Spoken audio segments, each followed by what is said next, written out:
My father and stepbrother are the most prolific serial murderers in United States history. There are hundreds of bodies buried in 4 states: West Virginia, Maryland, D.C., and Virginia. The police refuse to dig up these bodies or open an investigation. Both my father and my brother were police officers. My brother may still be a police officer, I'm not sure. I am an eyewitness to felonies associated with 60 or more of these murders, and I am a witness to some of the actual murders. I am a witness to rape, kidnapping, torture, burning with a blowtorch, having a dog sicked on people, peeling, live skinning, cutting pieces off of people. I've seen everything, and I've seen live burials, and I've seen actual murders. How did this good doctor end up shot, stabbed, tied up, raped, mauled by a dog, beaten, and have his bones broken in my basement in Gaithersburg, Maryland, when I was 12 years old? That would have been around 1976.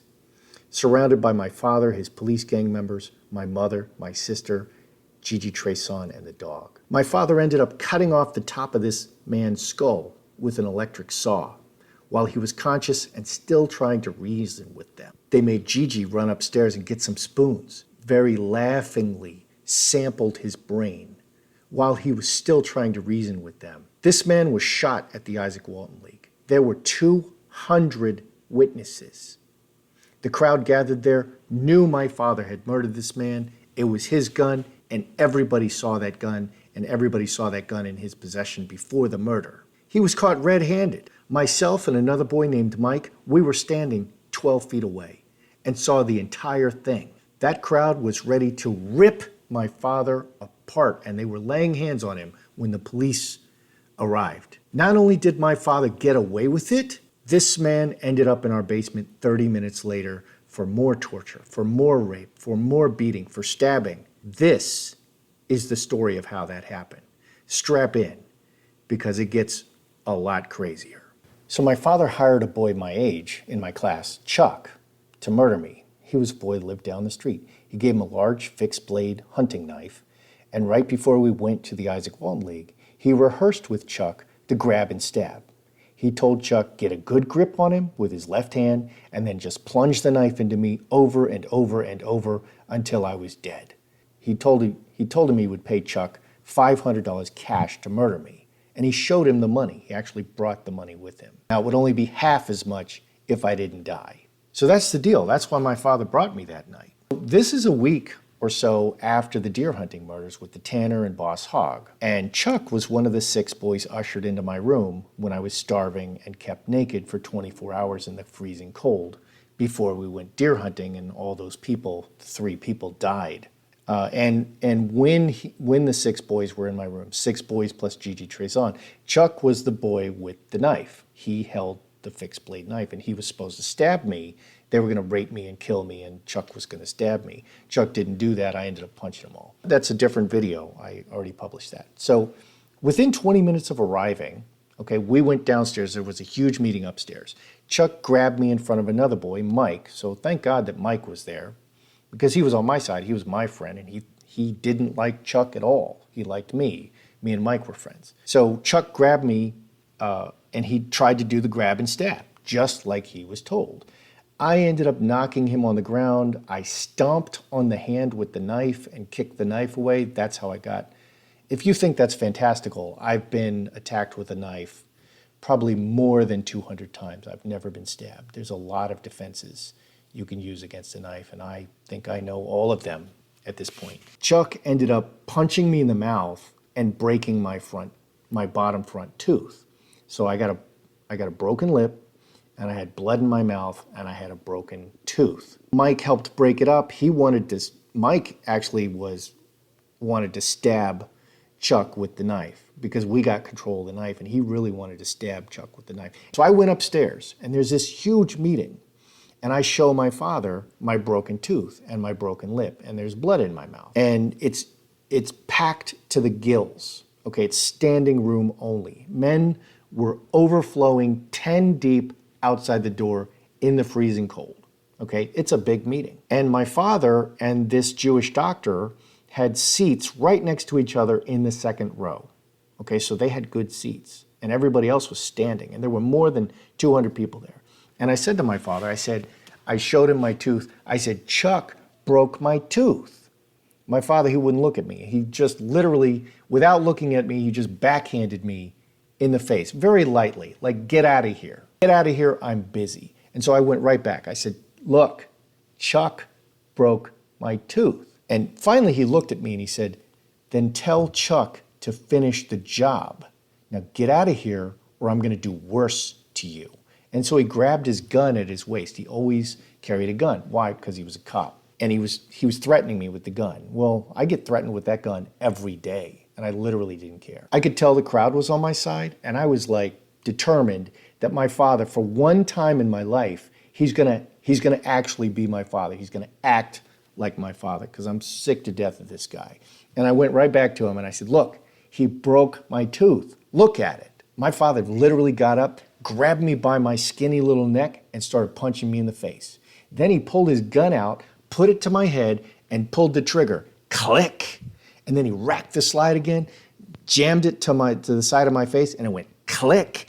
And people were just like really alarmed. Is that gun loaded? He's abusing the boy. Hey, stop abusing that child. So since the gun didn't fire, he starts bashing me on the head with the gun, and he opens a cut on the top of my head.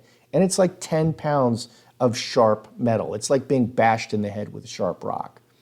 Then he grabbed me by my hair and told me to show me the tooth. Okay, show him the tooth.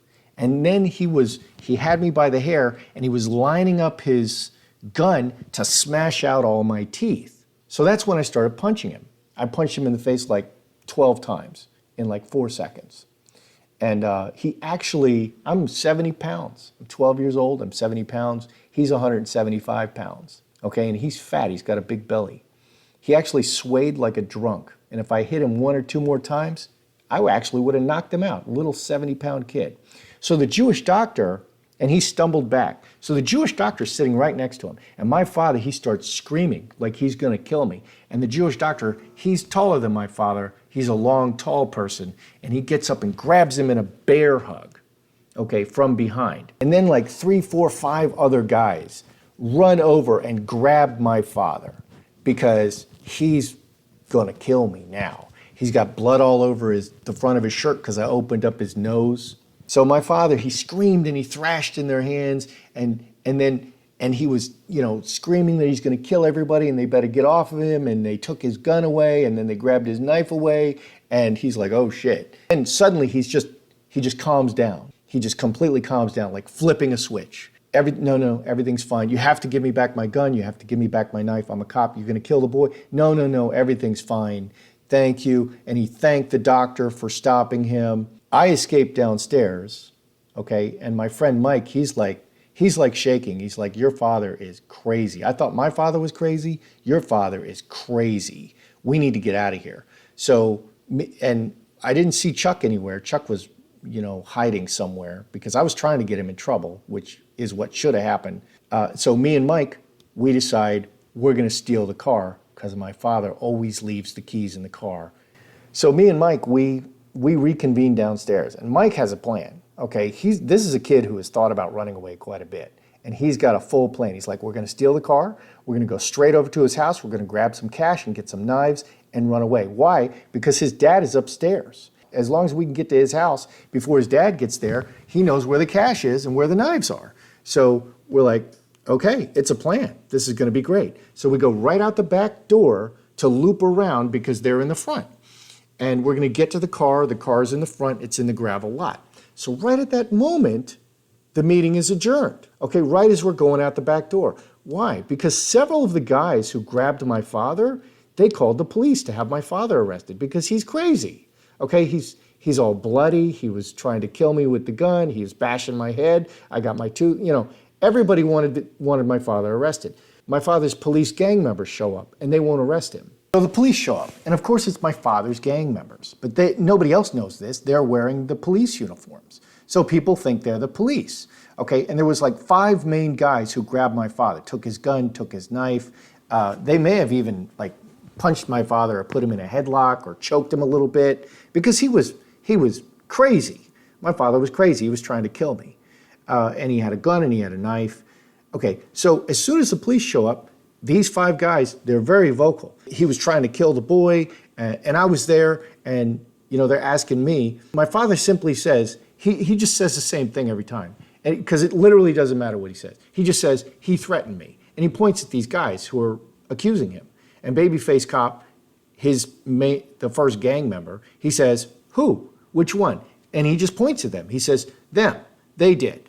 And then all my father's cops, Babyface, LBGTQ cop, female, and strong cop, they just start grabbing people. Okay, all the witnesses, they start grabbing them and start wrestling their arms behind their backs. Okay, you know the drill. Stop resisting. Don't fight me. It's an evil game.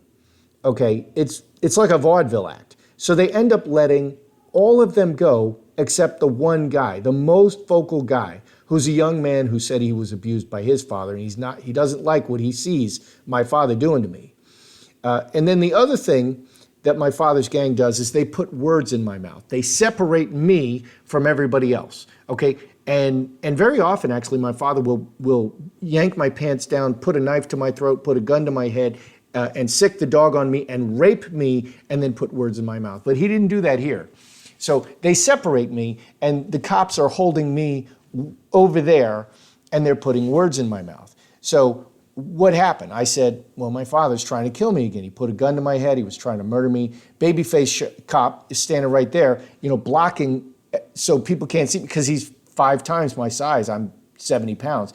He shouts out, he says he doesn't want to press charges. And then female cop is standing right there. She says, I heard him. That's what he said. Strong cop says, I'll swear to it. Okay, it's a vaudeville act. And there's 20 people swearing that my father was beating me. So these 5 guys, there's another 10 or 15 people. Everybody wants my father, the maniac, arrested. There's blood all over him because I opened his nose up. He had a gun, he had a knife. And I'm saying, I want to go into foster care. Take me away. I can't go back home. He's going to kill me. Female cop shouts, he says he loves his father and he doesn't want anything to happen to him. He doesn't want to press charges. They just keep doing this. They just keep putting words in my mouth. They'll even cover my mouth with their hands. And if I resist them, they'll actually pull their guns and try to shoot me. A small child. Okay, and this has happened 50 times. Finally, I get away from them. I get their dirty, and they especially love to send the female cop on me because you can't touch a woman. You can't touch a cop, and you can't touch a woman. It doesn't matter that she's got a gun. Doesn't matter that she's 5 times my size. Doesn't matter that she should be 10 times my strength. Doesn't matter that she's putting her filthy fucking hands on me. You can't even resist an evil woman who's attacking you with a gun. You can't even do that. So I got away from her, and I'm screaming, they're lying. I didn't say any of that. Stop murdering everybody. And then they all turn like in shock, all the dirty cops. They're like, we're the police. We don't murder people, like they're really offended, like they're angels. So the witnesses, they even hear me saying, testifying against my father. They even hear me saying that I want to be removed from the house. They hear me saying that I'm being molested and they're trying to kill me and I need to get out of the house. And they'll even ask me, well, we can't take you out of the house unless you're being molested. And I say, I'm being molested. And they say, oh, no, you're lying. And it literally doesn't matter what I say. It doesn't matter what my father says. Everybody's going to die. Doesn't matter what I say. Nobody's going to help me. They grabbed a whole bunch of guys and it's a big evil game. Then they let most of them go except the main guy. So there's one guy, he was the most vocal guy.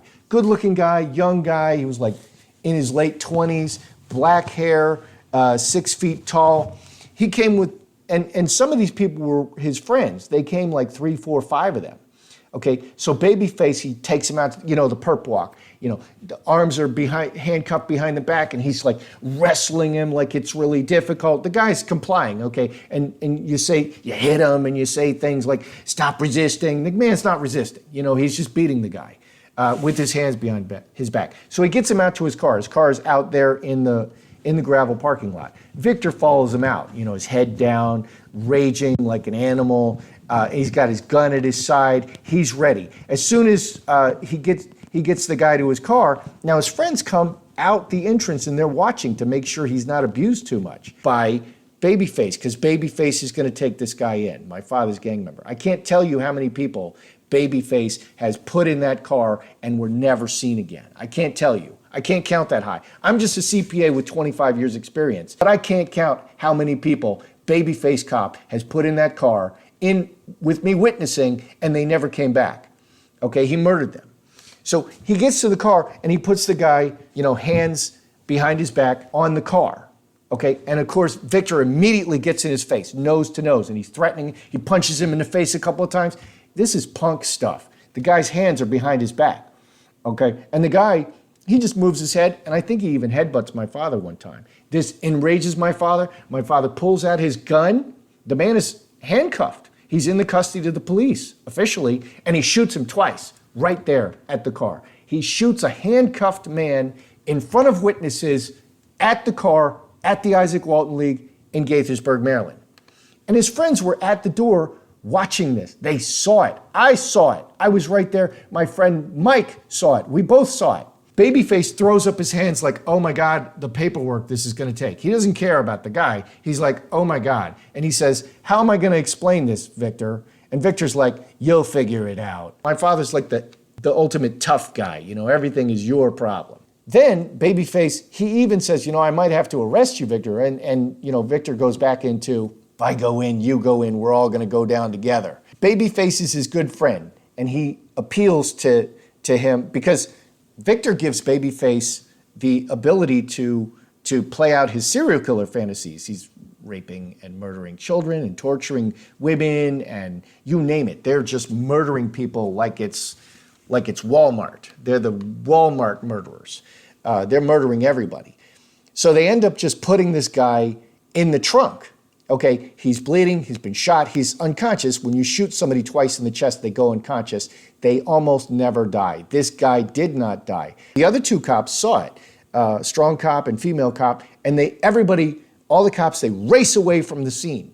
Okay, they race away from the scene of the crime. We're looping around the side of the building, the left side, and my father, as soon as the meeting is out, he grabs the Jewish doctor and he takes him, he puts his arm around him and just kind of takes him outside like he's his friend. And he's kind of really forcing him outside. And the doctor is saying to my father as he's being hustled outside into the darkness, out of the light, away from the people, he's saying, you can't abuse your son. He's really smart.